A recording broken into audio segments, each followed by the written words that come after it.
नेपालमा कर्मचारी तन्त्र कतिको हाबी छ भन्ने कुरा अन्तरिम सरकारमा शहरी विकास मन्त्री बनेका कुमार इनामको भनाइले प्रष्ट हुन्छ।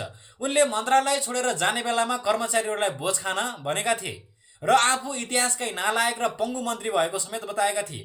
उनले वर्षौं पहिले आफूले पढेको विद्यालयमा छुट्याइएको बजेट समेत निकासा गर्न नसकेको, संसद भवन छिटो बनाउनको लागि निर्देशन दिँदाखेरि काम नभएको, समय थपिरहेको हुँदाखेरि कर्मचारीहरूलाई सरुवा गर्न खोज्दाखेरि आफ्नो सचिवले समेत साथ नदिएको र केही दिनपछि 3 करोड पैसा भ्रष्टाचार गरेर अथवा खाएर कर्मचारीहरूलाई सरुवा गर्न खोजेको भनेर समाचार आएपछि उनले काम गर्न नसकेको बताएका छन्। एक त भ्रष्टाचारको विरुद्धमा भएको आन्दोलनपछि मन्त्री बनेका, त्यसमाथि पनि यस्ता समाचारहरू आइसकेपछि उनी ब्याग भएको र काम गर्न नसकेको बताएका छन्।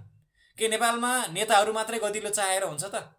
अब आउने सरकारले यस्ता कर्मचारीहरूलाई कडाभन्दा कडाई कारबाही गरेर र त्यस्ता खालका मन्त्री बनाउनु पर्छ जसले यस्ता कुराहरूलाई दबाउन सकोस्, यस्ता कर्मचारीहरूलाई पेलेर काम गराउन सकोस्।